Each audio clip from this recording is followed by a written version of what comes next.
Let's go live. So we're live. Let's see. Let's get it booted. Let's get it booted. Can you guys hear me? No thanks. I don't want to watch on the TV. Whew.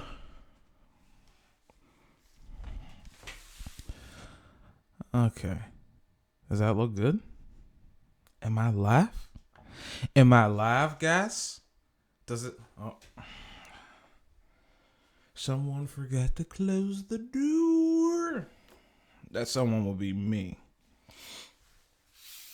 I'm going to have to do something creative here. Look at this. Who else does it like this? I don't want to break that. Whoo! Got it done. Tripods for the win.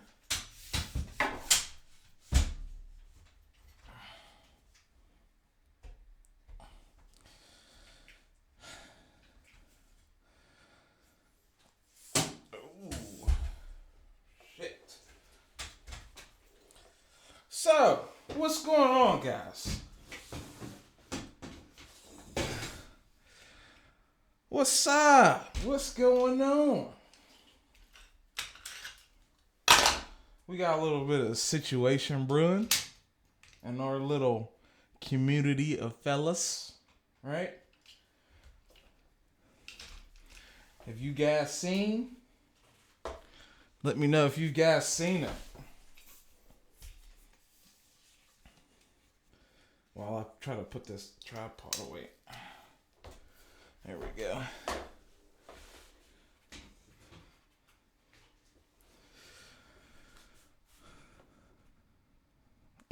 I've been wondering, well, listen, we got to address this right now before we get into this. Mongo, do you remember our last day of work, right? We recorded a video. I don't know if I told you this story yet, but we recorded a video. That was the last day. If I move my head, you can see my van is there in the background. This was that video I recorded the day I dropped my van off. But the footage was so damn shaky that the only usable thing I could do was to cut out a still frame and make it my background. So it looks pretty good. It looks like I'm actually there. I love it.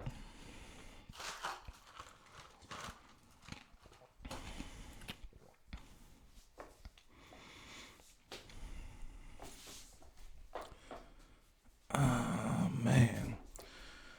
No, Mr. Watkins, I did not. I did not see your comments. So, let's see here. We're going to have to roll intro on you guys. So we'll do that first.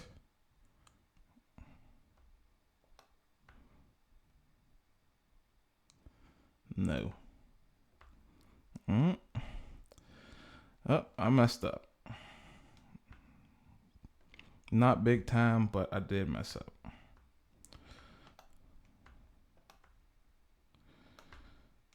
So...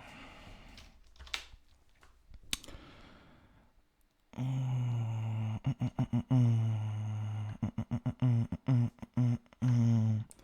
needed this one. Oh, nope. Wrong one.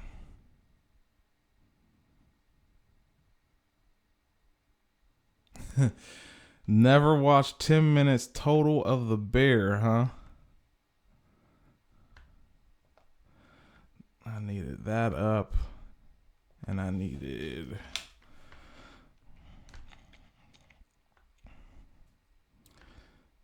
this probably... There it is. Howdy-ho, boys and gals. Now there it is. That is the beginning of Mr. Redemption's video. Let me see if that works. Yes, it does.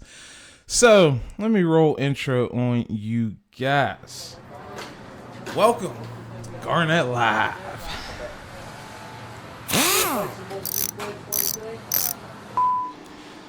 Make sure you subscribe if you guys aren't already. Hit that bell to be notified. So, today I get home, right? And I don't usually like open YouTube. What I do is I open my phone, right? And you know how on Android phones, you got this little portion that you slide it over, and you have this little feed here, the Google feed. I open this up, and what do I see? The video I see there is this one here from Redemption saying that, the Den is mad for some reason. So, I heard of the Den of Tools, right? Or is that what he's called? The Den of Tools? I think that's what he's called. I've heard of him before, but I've never really watched the channel. So, it's this guy ranting about, of course, the Den having an issue with a video he put out. So, we'll go ahead and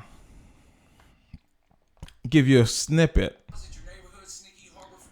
He didn't put it on YouTube, but he gave me a link to the video to go watch this video.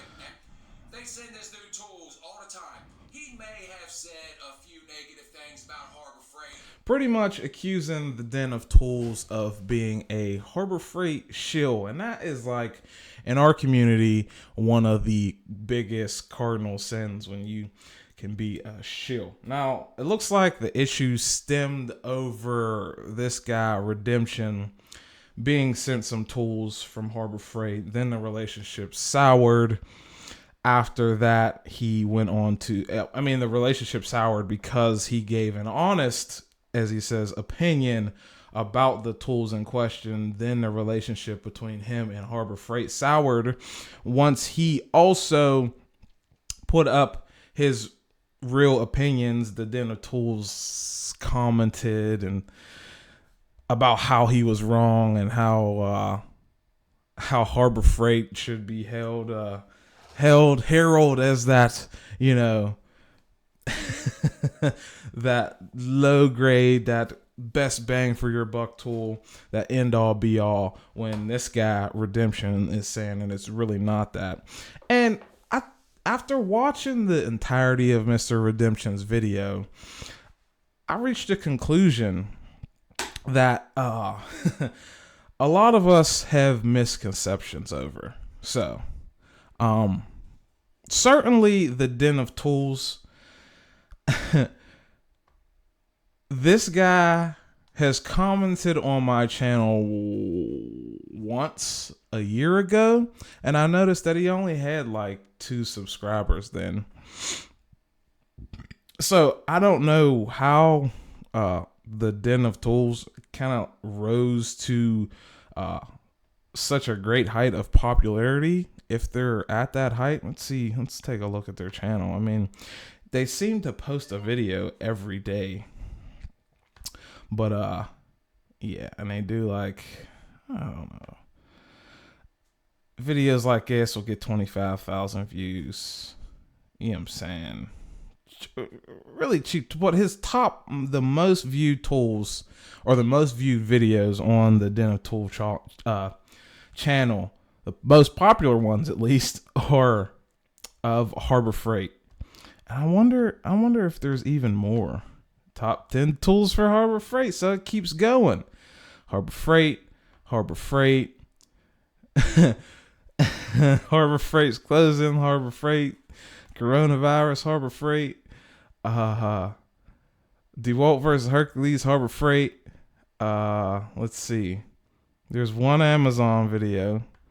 Here's another Harbor Freight video. So as you can see, a lot of these things, a lot of the top videos on this channel, of the top, 8 or 10 or whatever there is, 70% of them are, of course, Harbor Freight. And that's something Mr. Redemption was getting at here, that Mr. Den of Tools is probably a shill.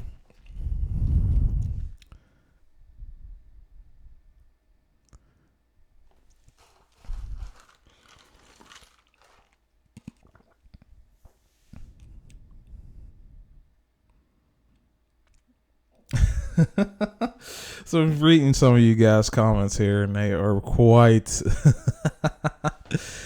quite the amusing bunch here we got here in the comments section.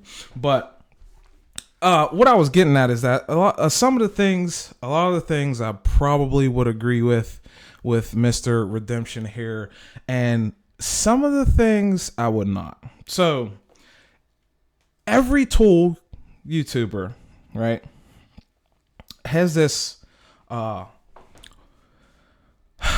do I want to put this? Every tool, almost all the tool YouTubers, right?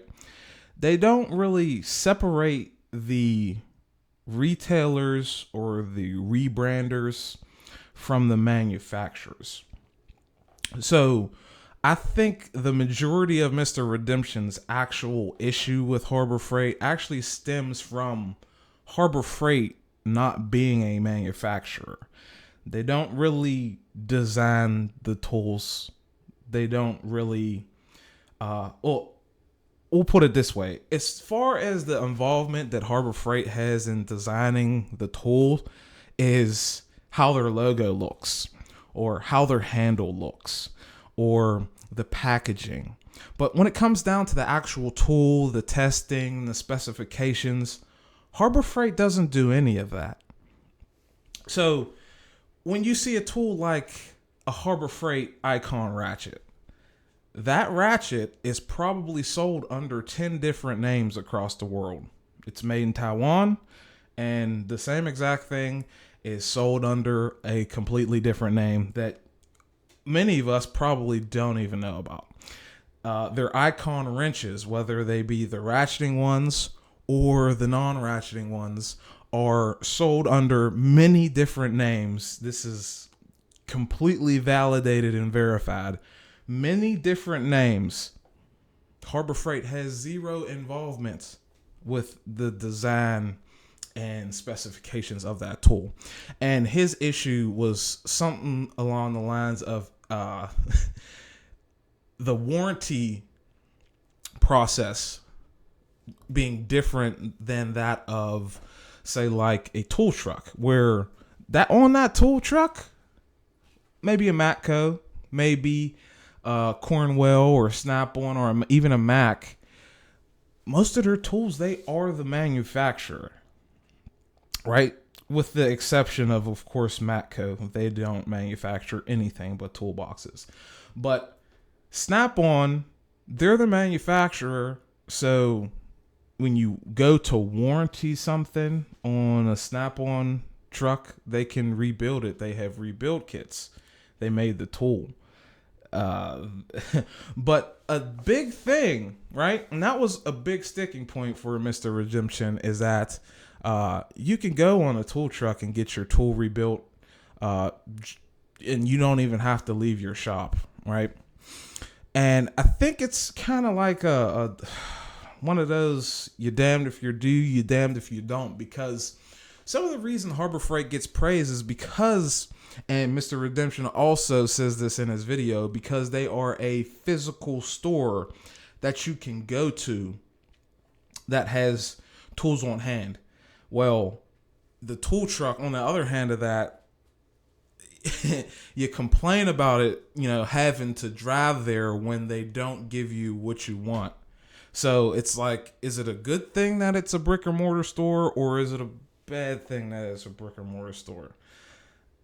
You kind of got to pick a side there. It's good when it's good for you, when it's convenient for you, and it's not good when it's not convenient. And I think a lot of us think in that kind of flawed way. Not just this gentleman, but a lot of people think in that way. And it's just one of those things where we know that a tool truck is convenient when it shows up to your shop. If you work at a shop and the tool truck shows up there, of course that's the most convenient way, because you know what day he shows up, he or she shows up, and they have what you need on the truck. Of course, there are exorbitant rates that come with that piece of convenience. But then on the other hand, you have a Harbor Freight where you can go and it's cheap stuff from China and Taiwan, where the warranty is pretty much stated. Now, there have been, I think even as far back as like a year and a half ago, that Harbor Freight started asking for receipts. Like a long time ago, they started asking for receipts on certain products, and I noticed this even when I even when I bought my like Braun flashlight. I noted the warranty as soon as I picked that tool up, because that light only carries like a 90-day warranty unless you buy a 2-year protection plan. Yes, that same light is offered from, I think, either Astro or ATD.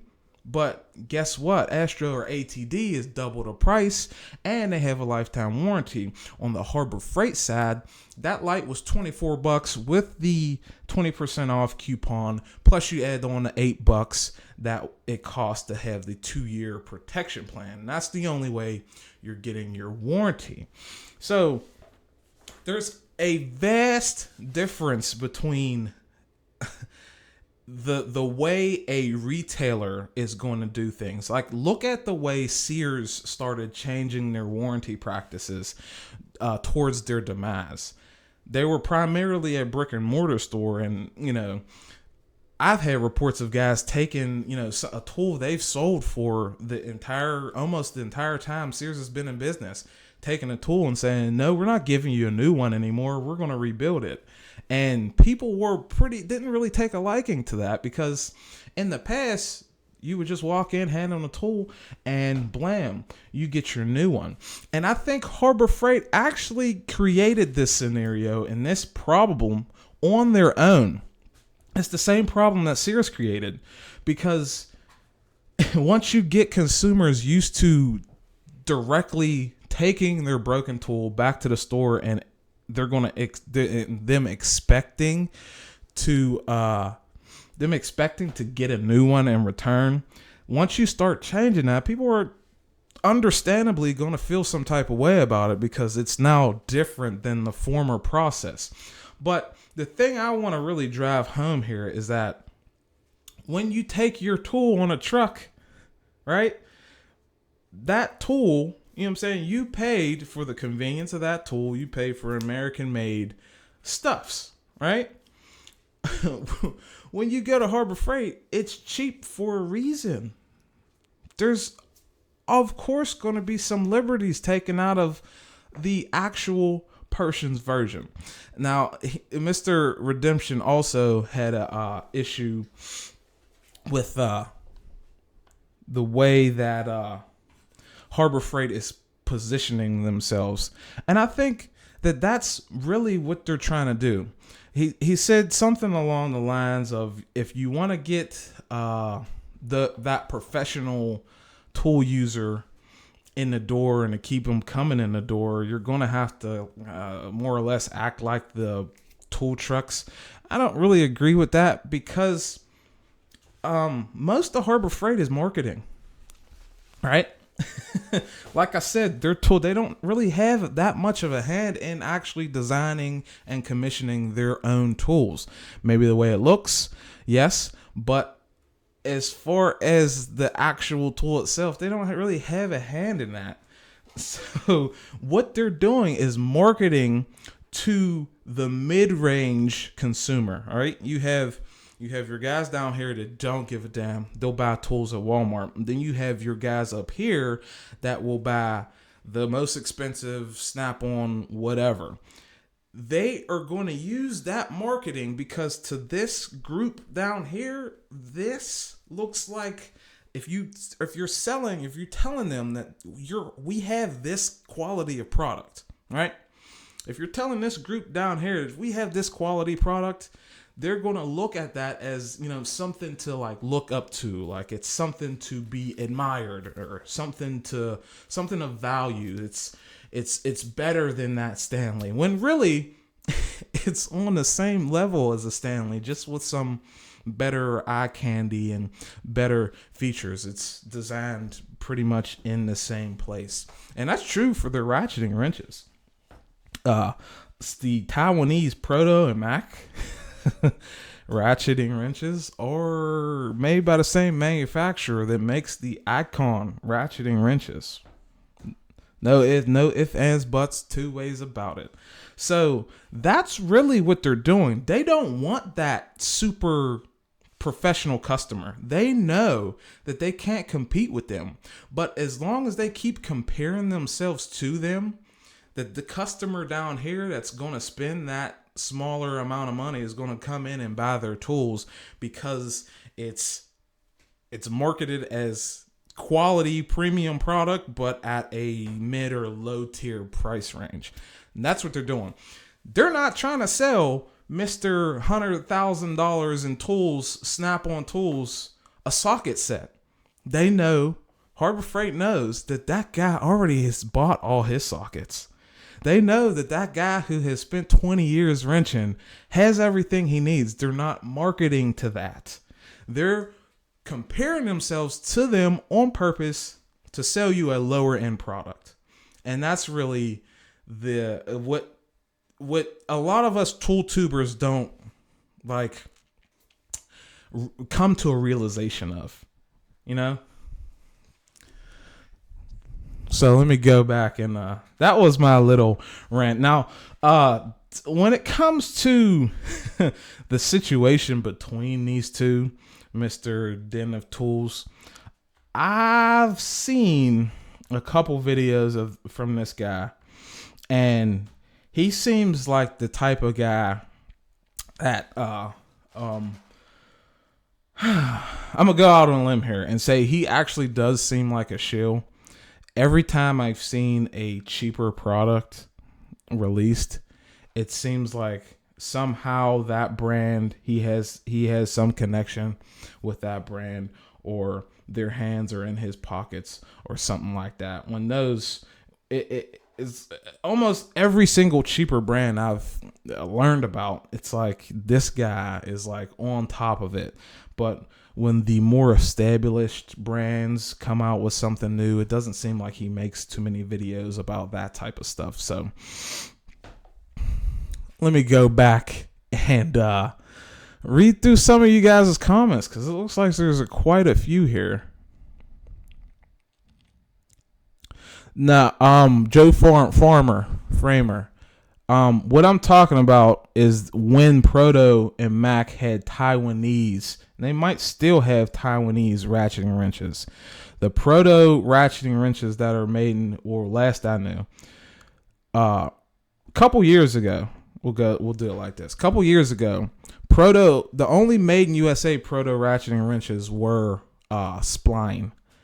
The other ones were Taiwanese made. Those ones are the same manufacturer from Taiwan. I'm not saying that the new Proto ratcheting wrenches, if they have new made in USA, I think Mac Tools actually does have a new, but what they did was they carried over the design of their former or previous Taiwanese, what it looks like ratcheting wrenches. So Harbor Freight has a coupon for 20% off COVID-19 tests. Wow.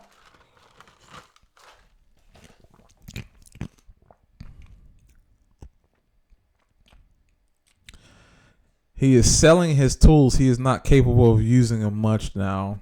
Earthquake Impact, Cobalt are the same. Blue is cheaper. Support made in USA only. I pretty much support quality tools, whether it be from USA or not. I've definitely been burned on USA made tools. I've definitely been burned on German made tools, and as well Japanese made tools. I've been burned on all the quality brands from all the quality countries. But when a product's really well made, well designed, and it stands the test of time, that's when it actually deserves that praise. So there are some USA manufacturers that were pretty, we'll say subpar.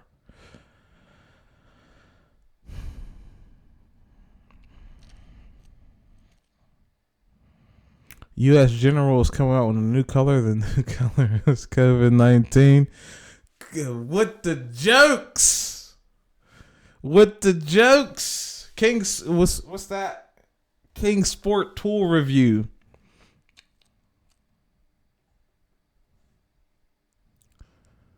What we talking about here, Mongo?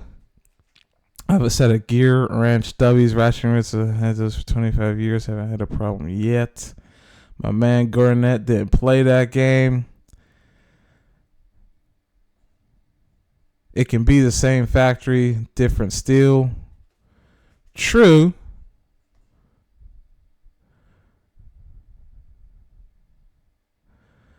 From now on, we must support United States steel manufacturers in the event of war. We cannot count on anyone else. I think I said something about that back in the day. That if we become, I think my line of thinking there was, if we become fully sufficient on others making our products for too long, then we become a more of a thinking country, and then we don't really know how to make our own stuff in the event that, then that means that someone has a little bit of power over us because we don't know how to, pack up and, pull up our sleeves and get the job done. We know how to sit at a desk and design it. And I think it was in one of the live streams. I was pretty annoyed with the shutdown of another Armstrong facility or something like that. Let me go to the new ones. Icon sucks, he says. CP.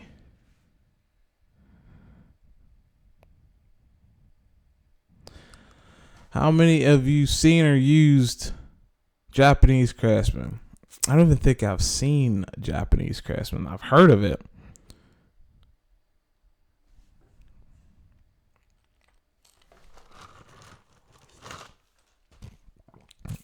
I think a little bit of that.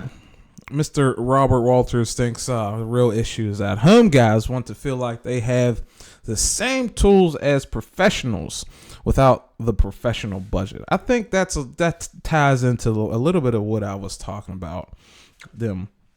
And that's, it's still, Harbor Freight's marketing idea to kind of market the professional tool to the home gamer at something that's feasible for the home gamer's budget is really what's going on there.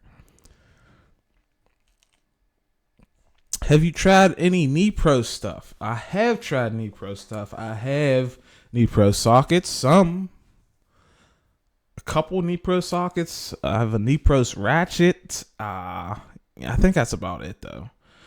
I have more Koken stuff than I have Knee-Pros. The only thing that the only Harbor Freight thing that interests me is the Vulcan HD welding cart. Well, I haven't been that much into welding. I haven't gotten into welding too much. I do need to weld a little. I cut a little hole in the bed of my truck so I could access the fuel pump easily. Yeah, so I kind of need to weld that back together.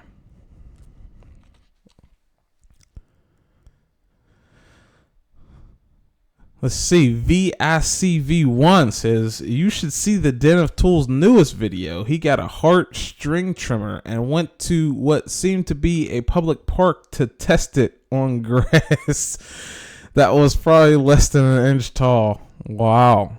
No, I didn't see that. Joe Framer.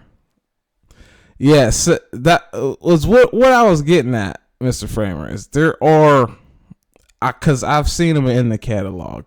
There were Proto and Mac Taiwanese ratcheting wrenches. I think they might have also did, no, the regular wrenches were never Taiwanese, I think. But Blackhawks were. So Blackhawk ratcheting wrenches are made by that same manufacturer. There does exist Proto and Mac Taiwanese ratcheting wrenches. Proto's weird because they have like 10 different types of sets. Some of them are USA, but actually I think most of them at this point are USA, but there are still a couple sets that are like Taiwanese for some reason. Let's go back.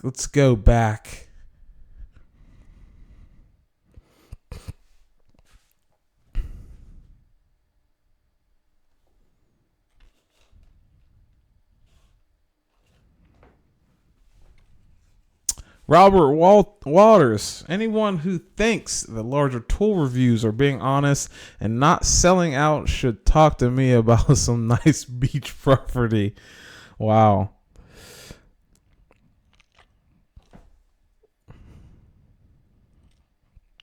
John Davis says, why do these YouTube tool guys fight each other?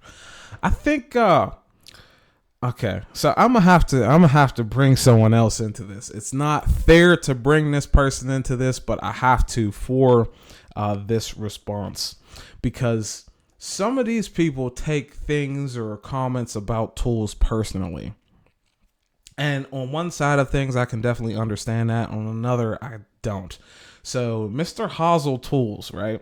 There was one time he did a video about like rebuilding an air impact. And I went on there and I was like, hey, you see that bearing in there? It's made in China, because of course a lot of guys think that Snap-on is 100% made in America stuff. Even their air impacts, even their battery powered impacts, they think that Snap-on, since it costs the most, it's made in America, and that's not the case.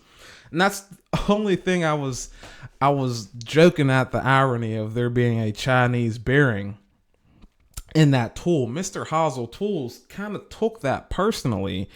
He said he came over to my channel and made some nice comments about a Craftsman video I did, and I was really confused when he did that, when he said that on my channel, because I was like, well, I didn't make any comment about you.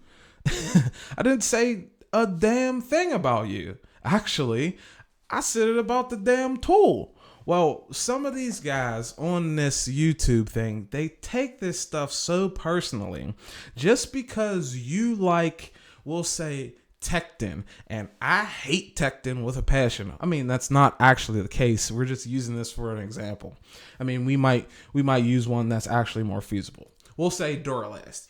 We'll say you love Duralast. You love every single hand tool Duralast has ever put out, and I avidly hate them. That doesn't mean I don't like you. I don't know why these guys take this personally. It's not like that. The tool you like has nothing to do with who you are as a person.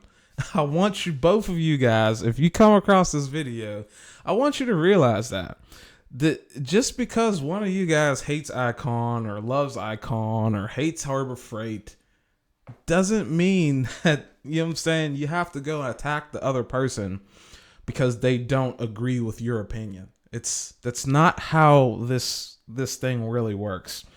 It's, you know, it's a little counterproductive to do that. You know, it's not conducive to a conversation about what's objectively better.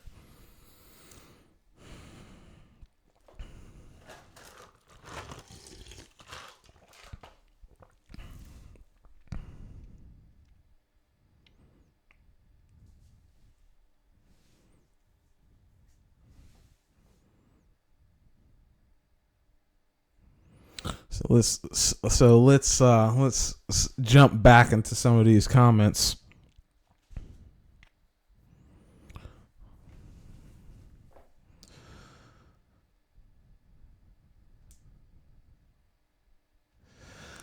Everyone, okay, if it's not broken, fix it. Says everyone is looking at Harbor Freight welders.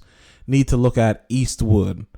They have been around since the 70s and have a awesome customer and awesome customer service and support. Uh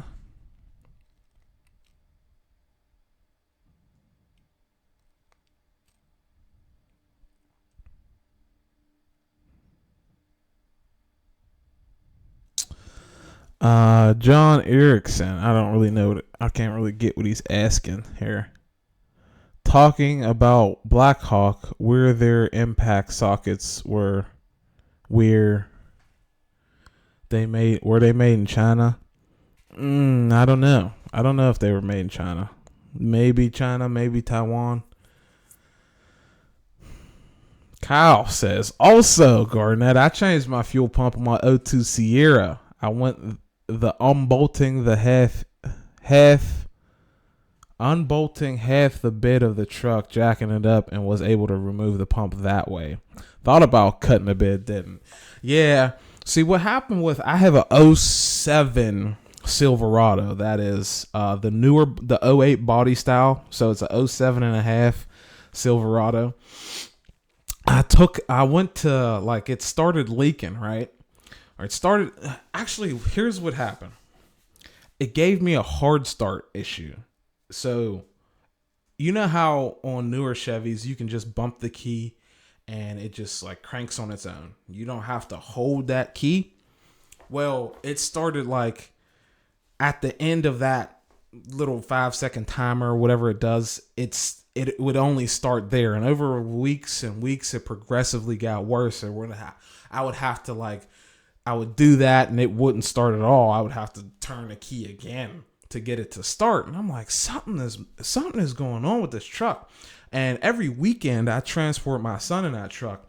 I started smelling fuel one week and I was like, I can't put my son in this vehicle until I figure out what's going on with it. So I climbed up under the truck and started feeling around up on top of the tank where that fuel pump is mounted. And I'm like, I feel like something feels like it was like a pretty cold day. It was like going into winter, like fall, winter. So I'm feeling up there. I'm like, I can't tell if my hand is cold or wet. And I pull my hand down. I'm like, yep, it's definitely fuel. So I stick my hand back up there and I like just bump something. I feel a kink. I'm like, you serious? I went in, turned the key of the truck on, and sure enough, fuel came pouring down the side of the fuel tank. And I'm like, I just broke the damn fuel line.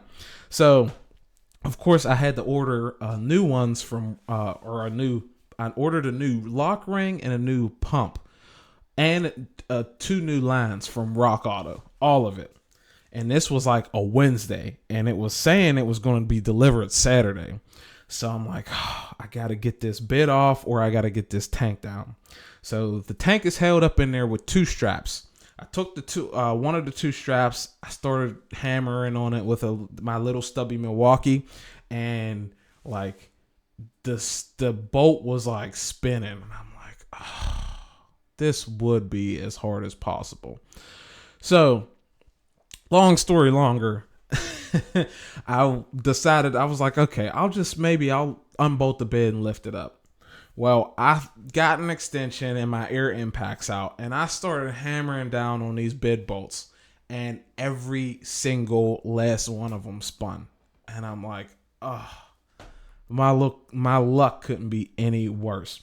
So I went over to our local tool distributor and I was like, you got something like like a cutoff wheel? And they're searching for me. And they're like, yeah, I got this long $130 long neck cutoff wheel, air pneumatic cutoff wheel. I'm like, great, I'll take it. I borrowed a buddy's welding jacket. I flopped it over the fuel tank because it was leaking fuel, and I just like pulled the bed liner out of it because I got that plastic bed liner, and I was like, I'm just gonna eyeball it, and I cut a perfect square, or actually a perfect rectangle with that much left so I could flap it up, and there was the fuel pump. And while I was doing this, the parts showed up.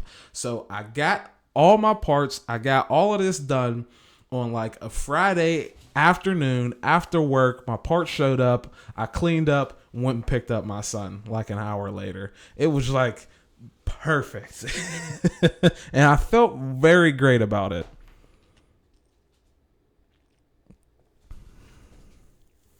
You must have Yeah, the fuel pump was not cheap. If it's not broken, fix it. Some of those, if Rob recall correctly, some of them are like different, like California complaint and stuff like that. So, yeah, I think the fuel pump ended up being like 100. Yeah, it's definitely a rust bucket. I parked the thing on gravel like the entire time I owned it, almost. No, half the time I owned it, I parked it on gravel. So that's partially my fault. My bad. You know? But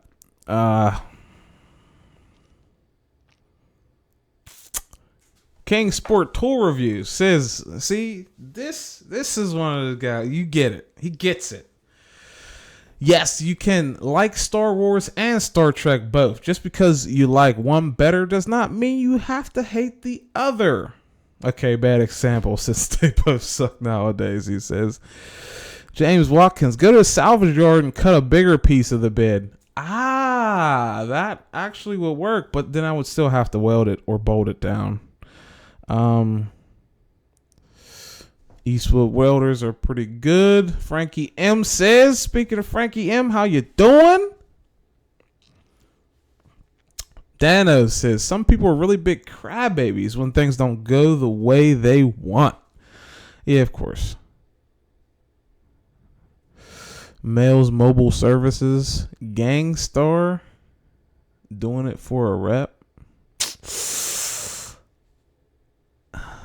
Andres says, a lot of tool YouTubers are shills. It's funny when they get called out. I only buy Snap-on deals or promos, says Tool. Gata.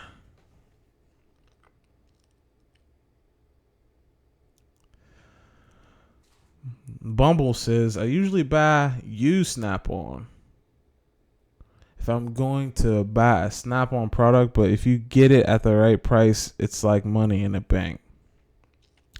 I use Tecton and can say they do back their tool, no issues with warranty, Kyle says. Tool Guy Ty says, I'm a Snap-on fanboy and I don't care what anyone says. Let's see.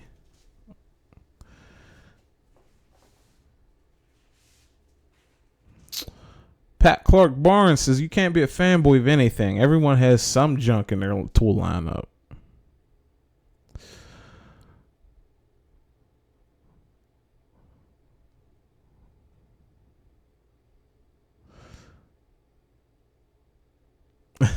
Joe Framer, I'm sorry, but I actually had to ended up warranting that ratchet, and it was weird because it was like literally a year after I came out with that video, so I had the tool probably longer, 6 weeks in addition to that. So I contacted SK directly because the repairs I did in that video kind of like didn't help. It helped for a little bit for like 2-3 months, and over time it started getting worse. And I tried to open it up, lube it, it got better. It would work for a month, and then I had to open it again, lube it. It would work again for a month, and it just kept getting to a point where the selector would not move. So I ended up contacting SK because all I wanted was a rebuild kit. I figured, hey, it's been a year plus since you guys released this ratchet. You should probably have a rebuild kit, right? Nope. They told me to just go drop it off at my local tool distributor and get a new one. I was like, okay. And consequently, that new one I got from that tool distributor was the redesigned version. So I have never even had the selector lockup issue. And that's supposedly why they changed from the green selector, because that I I think they were saying something about the what did they do to aluminum? The anodizing was breaking down inside the ratchet and causing fine particulates inside it to lock up. So, makes sense. So that's why the new one's not green.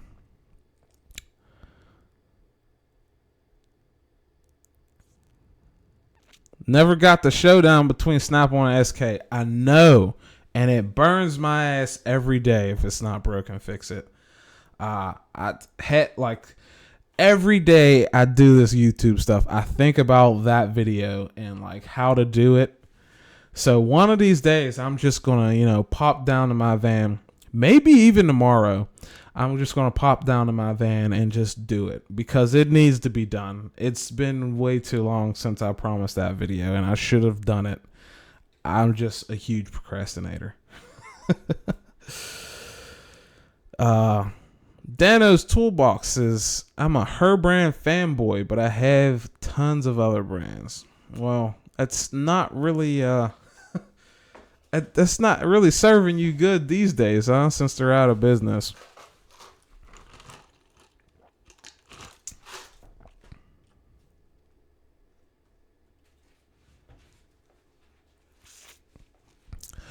So, Cal, I have to say thank you for donating $1.99. Appreciate it. Appreciate the support, bud. He says, man, Cal, $500. You're the man, so generous. Is that sarcasm, bud?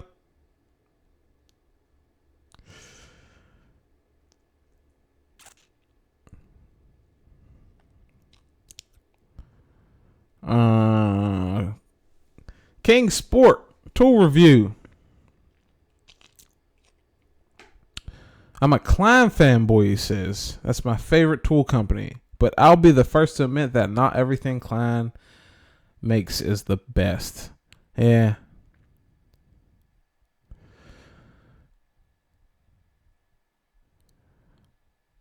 Bumble says, by the way, the guitar world is exactly the same way. What do you mean? Same way as what? Joe Framer says, I support American companies and Americans. I try anytime I can. So anytime I have a need for a new tool, like just the other day or just a couple weeks ago, I needed and it's funny because I broke some Torx today, but I needed a set of regular Torx. And I was like, should I go to Harbor Freight? No. Actually, no. Did not. I thought about that for the slightest of seconds and was like, nah. So I just hopped on the Proto's website and blam, $60-something for a full 8-piece set of Proto Torx, USA made. I mean, duh.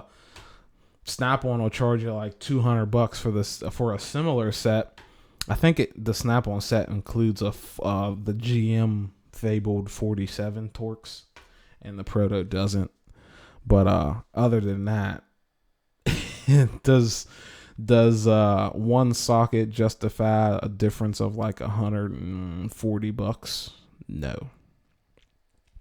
So. And you still get an American-made lifetime warranty through Proto. If you think that the tool world is full of drama, look at the camera guys on YouTube. Really? I never even knew. I've never noticed any drama with camera guys.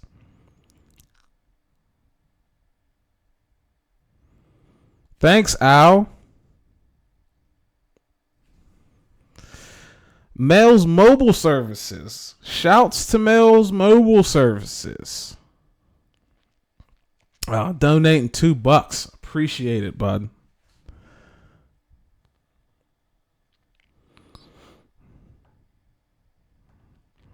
I kind of had this idea, right? That when I do these things, so right now in my streaming software, OBS, I'm also recording this so I can pop it out and the more interesting bits, I can like have them stand alone as a separate piece. So you guys don't have to watch the full like however long this is. It tells me right here. This has almost been an hour. Like you don't have to watch the whole hour. I can just pop out like the bit I'm talking about, the drama that's portrayed in the title and the thumbnail. But is that what it's missing?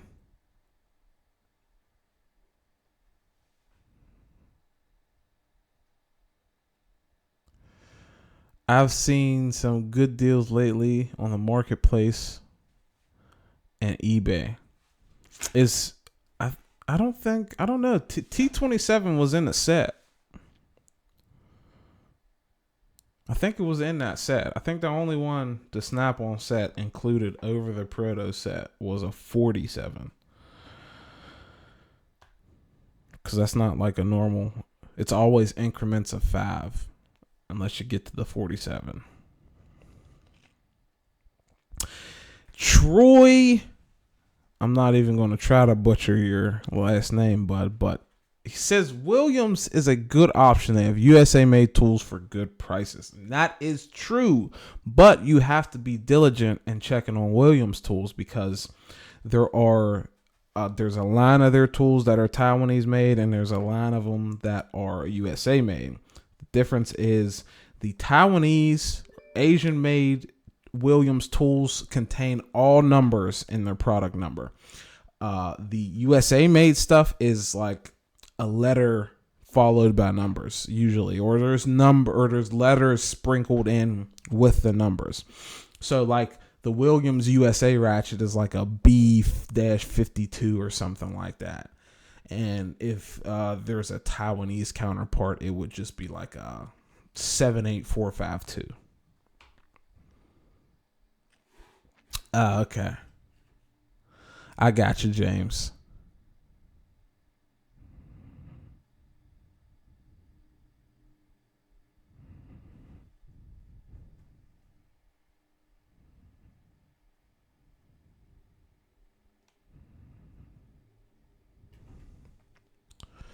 Okay, John Erickson says, hey, Garnett, can you answer a question about Mac tools?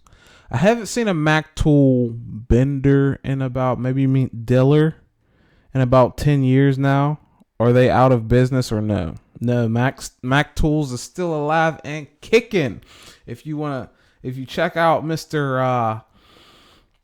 Redemption's video here, he even has a Mac hat on as well as a Mac flyer banner right here hanging in his we'll call this shop garage space, something like that. So Mac Tools is still in business, definitely, as well as Proto.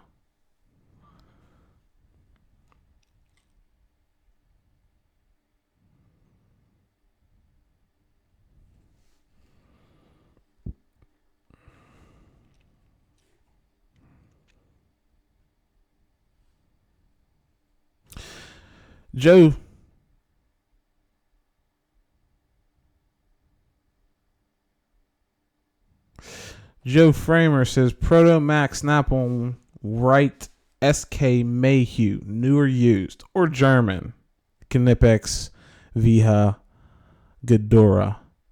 Well, is Viha? Which one is Viha?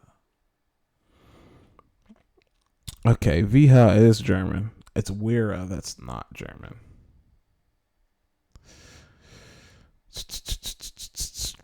Classic ride. I got lucky. My Cornwell torque set was found in the junkyard. Wow. Is that the huge set? Classic? That huge blow molded case that's like all the torque, all the hex, all the torques you could ever ask for. James says mount the bigger piece of the bed with a hinge. I was thinking about doing that. I was thinking about like maybe just bolting a bolting it together and even using like a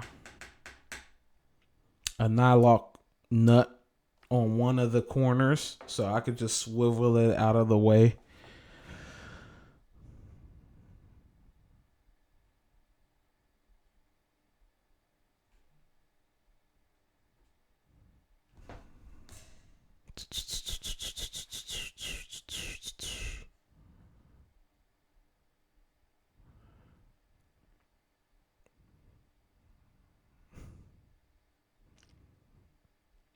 Studio.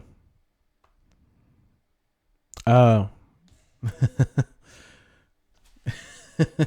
You calling it a studio because he doesn't work in it?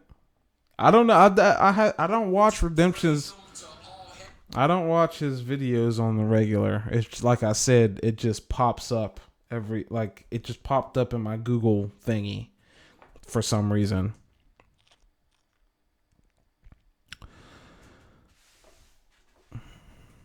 Tony says I have snap-on torque sockets. It didn't have the 47. My 47 is allowed. I think the snap-on comes with a 47. Let's see. That's not what I want. Torque bit sockets. Set, please. Standard chrome 3/8. That's what I'm looking at. Set. 12 piece, 381. Didn't want the 12 piece. 7 piece. 234. Let's see. Yep. It says it includes 7 sockets, T27 through 55, plus GM style 47. So I was right about the GM being the 47. So if you maybe it's a new addition to their set. Maybe they never used to include it, and now they do. But I just looked. That's the one socket, and the proto version is like an 8-piece. So, and it doesn't include that 47.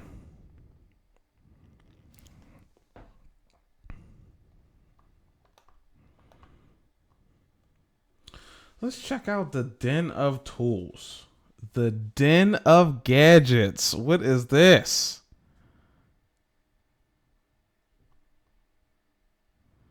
Oh, yeah. These guys. Okay. Are they just like... They're video makers. It's even the same logo. With a change to the green. Wow. What is this? Mad Bad Bear. Is this another? What the heck is this? Oh. This is new.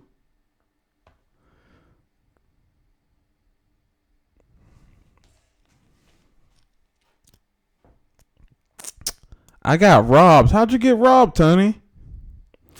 Pat Clark Barnes says, "Oh no, Classic Rad says it's the 34-piece set, not the huge master set. But that's still pretty damn lucky." Pat Clark Barnes says. King Sports says Mac is still alive and well. Their new line of RBRT Torques and hex extractor sockets is absolutely phenomenal.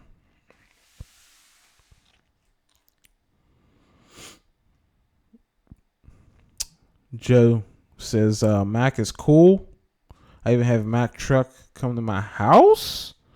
Very nice sales guy. Only thought they went to shops. See, I think they can stop wherever they want to, wherever they see the money. I had a Mac out once, and I told him, like, listen, only deal with me if it's worth your time. Like, if it's not worth your time, like, I'll go somewhere else. You know what I'm saying? Just being real with you. He's like, no. I want the sales. You know what I'm saying? If you're going to buy stuff, I'll meet you somewhere. I'm like, okay.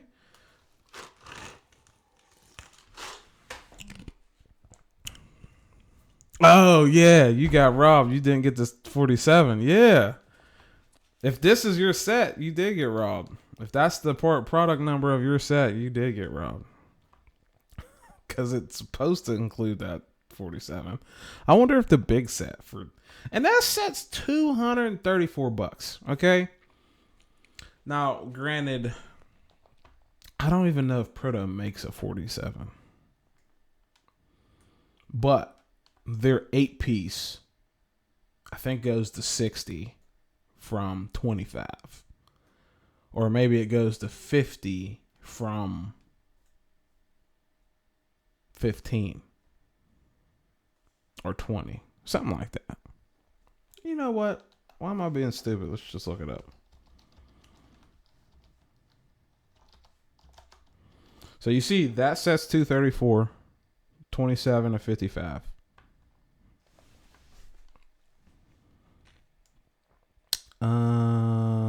Yeah, that. Look at this. $54. I think they even have free shipping. Ships free. $54. 8-piece socket set.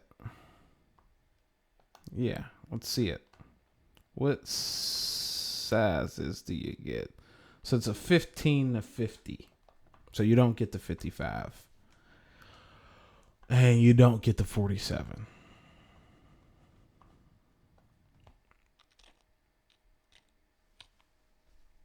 I think Den of Tools is a tech millionaire. Really? Why is that? Sam says his proto set goes from 10 to 50. Does it skip a different one? Like a 27 or something?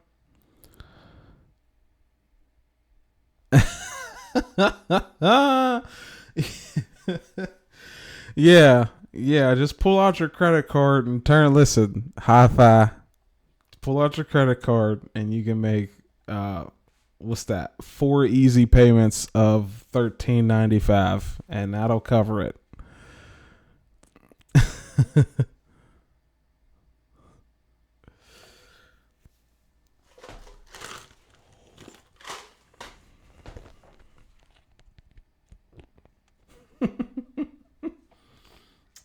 I love that as a defense. The first thing out of Snap-on, like really the vehemently fanboyish Snap-on guys, the first thing they say to the defenders, their purchase on Snap-on or justify their Snap-on purchases. Well, I can make payments on it. Well, you can also sign up for a credit card and make payments on that, and it'll be a lower interest rate. So I don't really see the advantage there. I really don't understand that aspect of it. Every time my Snap-on guy would, you want to apply for credit? No, I don't. I don't want to apply for your 20%, 25%, whatever their interest rate is now these days. No, I don't want to apply for your interest rate. So you could charge me $300 full price for a tool you would sell me cash lower. And that's another one of the things. Like, if you go into a tool truck, the Snap-on guy, if you go, I'll pay you cash outright right now. What can you do for me? They'll usually lower the prices because they know they're getting their money today, not tomorrow, not next week.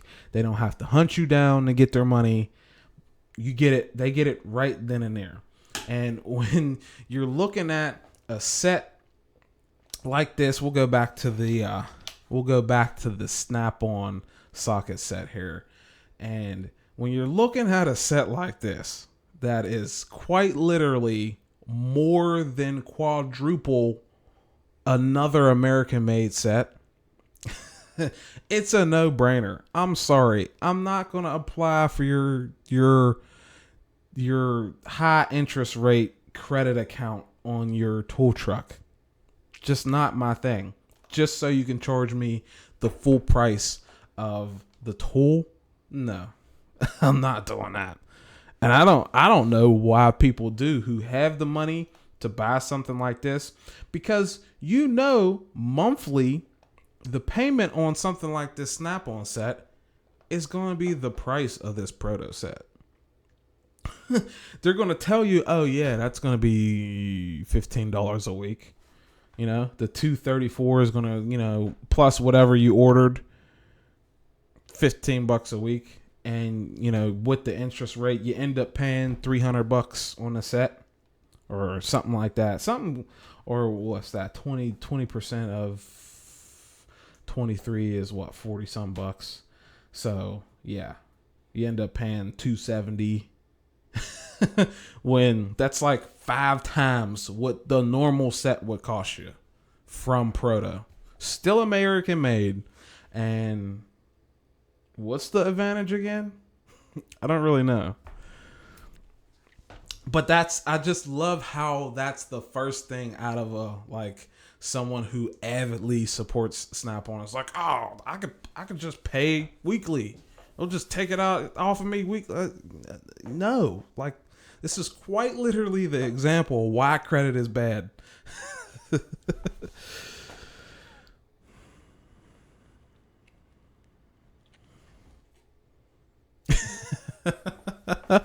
Blue Collar says just ordered a Proto roll pin punch set from Zero. Yeah, listen. If you guys want good price, well priced American made stuffs, hit up. You don't need Lowe's. You don't need Harbor Freight. You don't need Snap-on. You don't need Matco. You don't need Cornwell, Wright, SK. Just hit up Zorro for Proto, and they have a lot of the stuff you're looking for very low costs. Like this set here, $54.14. Blam, you're out the door. Now you got more money in your pocket to spend on other tools that you need on a day-to-day basis. So I'm always an avid fan of seeking out like an equivalent product for a lower price, because there are those USA made quality stuffs out there for a fraction of the Snap-on or tool truck price.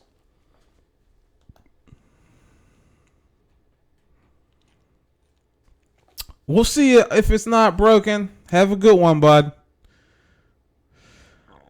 James Watkins says $5 shipping. And it ships in one business day, even though it's Corona.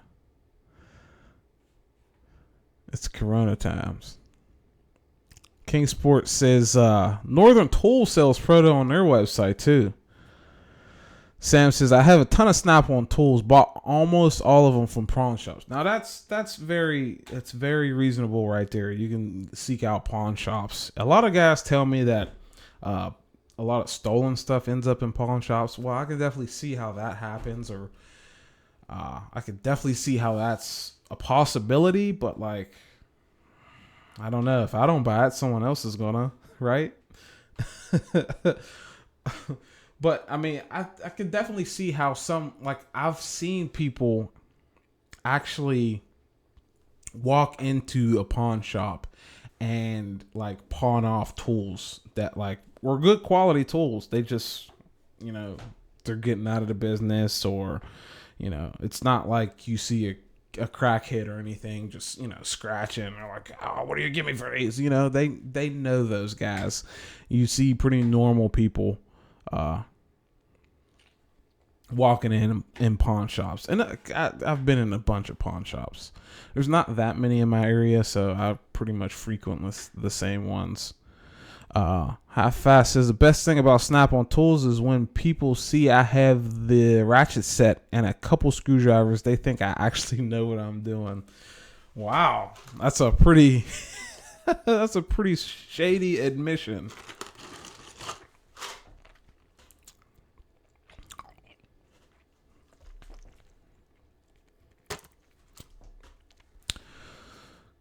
Classic says my Snap-on ratchets were new, but they were given to me. And pretty much all high-end tools were bought used.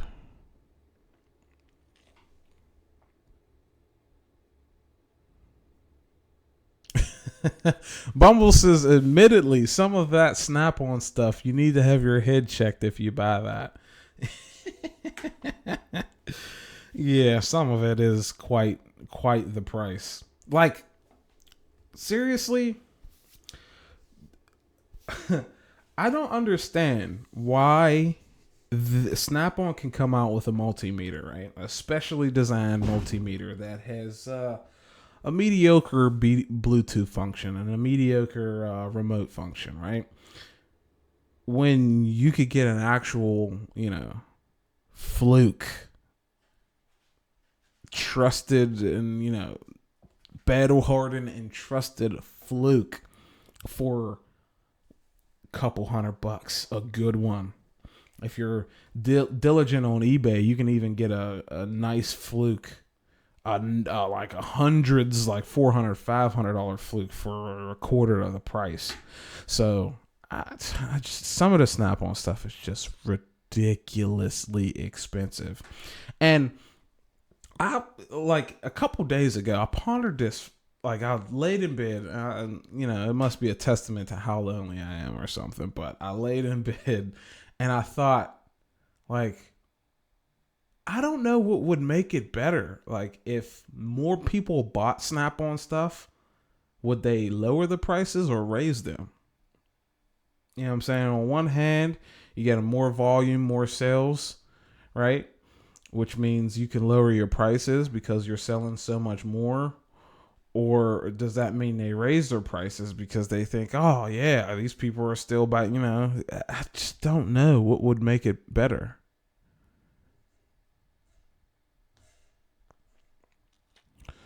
Let's go back here.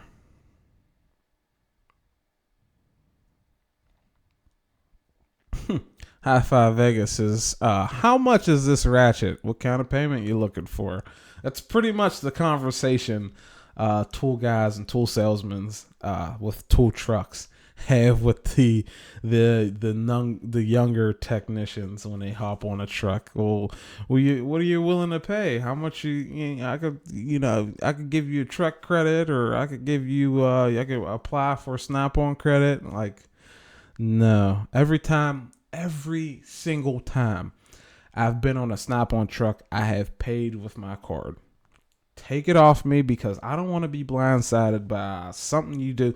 And I don't want to be blindsided by something you do next week and a week after, or, you know what I'm saying? I've been paying you for 6 months and I got 8 months to pay. You forget to bill me on the 7th. I think I'm done. And you remember to bill me on the 8th, and then you bill me the 9th, and then we get into an argument. And really, it's actually fair because you only billed me, you billed me 8 times, but you skipped a month. So I feel like you billed me 9, but really it's your fault in the first place because you forgot to bill me that 7. I know people who have literally had that scenario happen. And that's why if I want something from the tool truck, I just take the money now. I don't want you bothering me.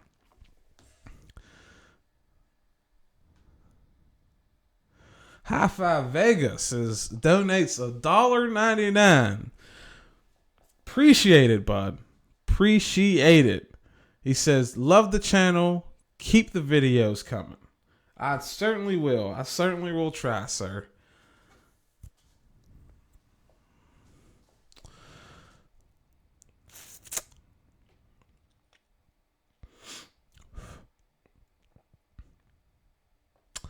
So upside. I agree about Snap-on Tech is outrageous. If they had a clue about how to make it or sell it, everything should be easy by now. Yeah. I don't think so. Joseph asked, does Mac warranty proto? That's definitely going to have to be something like your specific tool guy would have, like, some pull with the company, but I don't think Mac will warranty proto. You can certainly try. It's definitely the same. If it's USA made, it's the same product. But I think Proto's warranty, you technically have to send it back. So, but it's still a lifetime warranty. But I really don't know if Mac will. I've never had to go about doing that ever.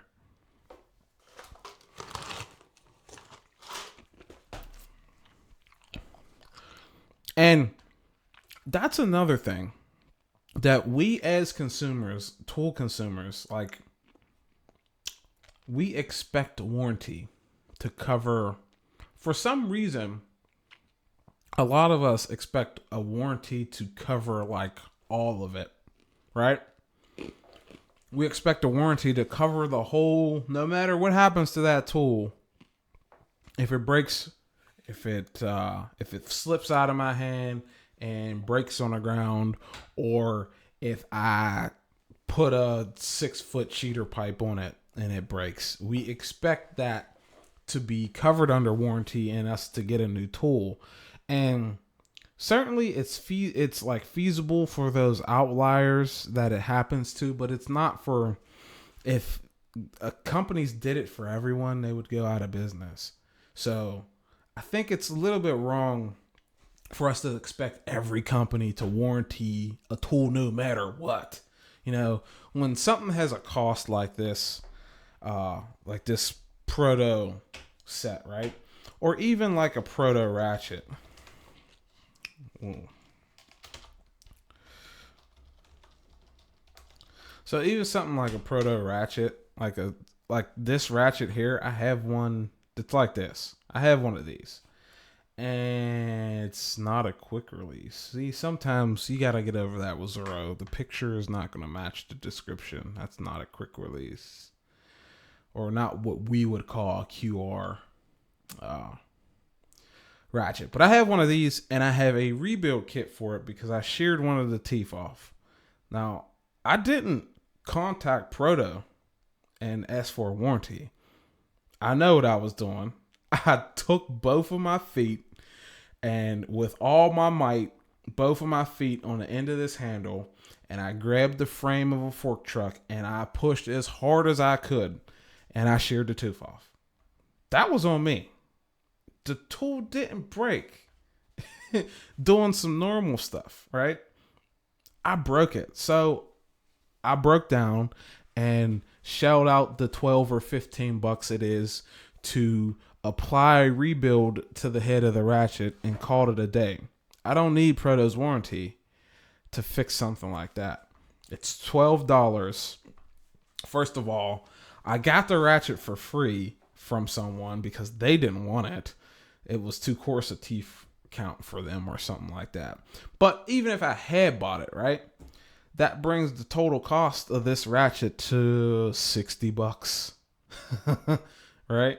So it's not really that big of a deal to me. And a lot of the tools I purchase are on the lower cost end. As you notice my channel, I don't really dive into the hundreds of dollars. In fact, anytime I spend over $100 on a tool, I really have to it's really a tough decision for me. So I really have to sit there and think about it. It's really hard for me to spend over $100. And that's why a lot of the more expensive tools are not on my channel, because I don't see a need for something to cost so damn much. And when it costs this little, you're free. Like, you don't have that. Like, had this ratchet cost me $250, you better bet I would be calling Proto and asking for a warranty.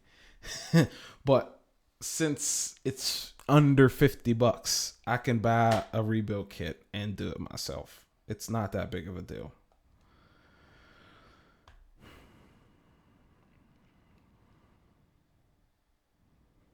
Yeah, that's also another issue with it, Bumble. They're individual tools. It's just sometimes the individual prices of the set doesn't add up to the price. Like, it's, if you add up like each socket of one set, it's like double the price sometimes. Sometimes it's spot on, sometimes it's not. When dealing with Snap-on.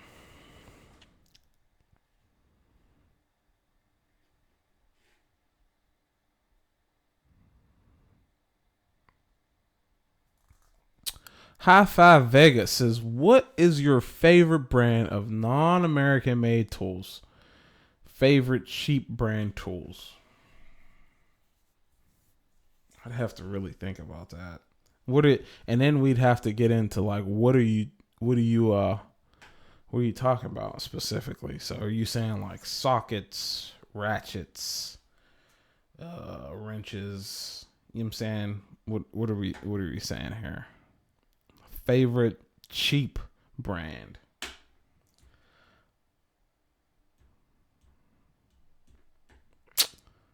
Favorite cheap brand. I don't know. I really don't know. Cause the cheapest I usually go is something like an SK or a Proto. As far as cheap brands, Vim has to be up there. As far as what I have purchased on my own, Vim is definitely up there. Now, I do like Carlisle.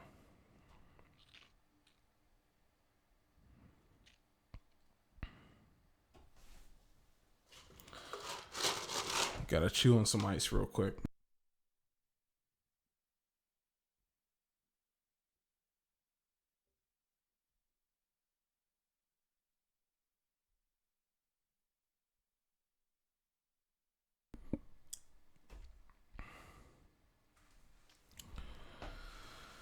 Whoo! How long we been got this? Hour and a half, just about. Hour and a half. See, Sam says, my Mac guy in Odessa, Texas. Is that how you say that? Odessa, Texas. Actually warranties Proto. Well, that's pretty good.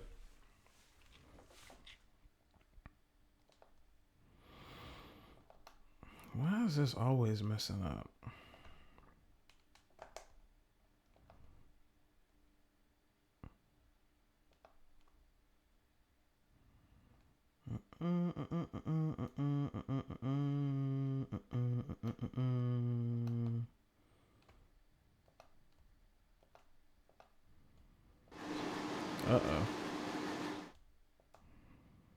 Uh-oh. I might have froze.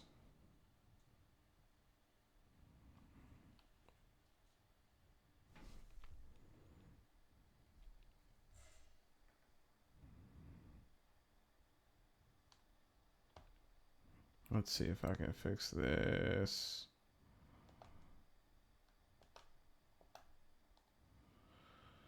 Uh-oh. Uh-oh.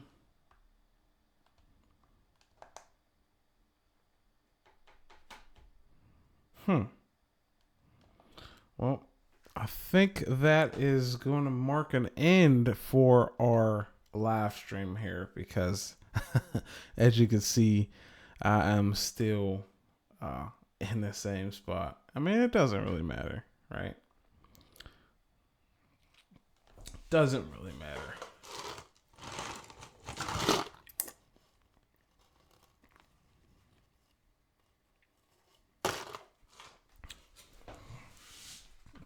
But that is about it for the saga between these two YouTubers.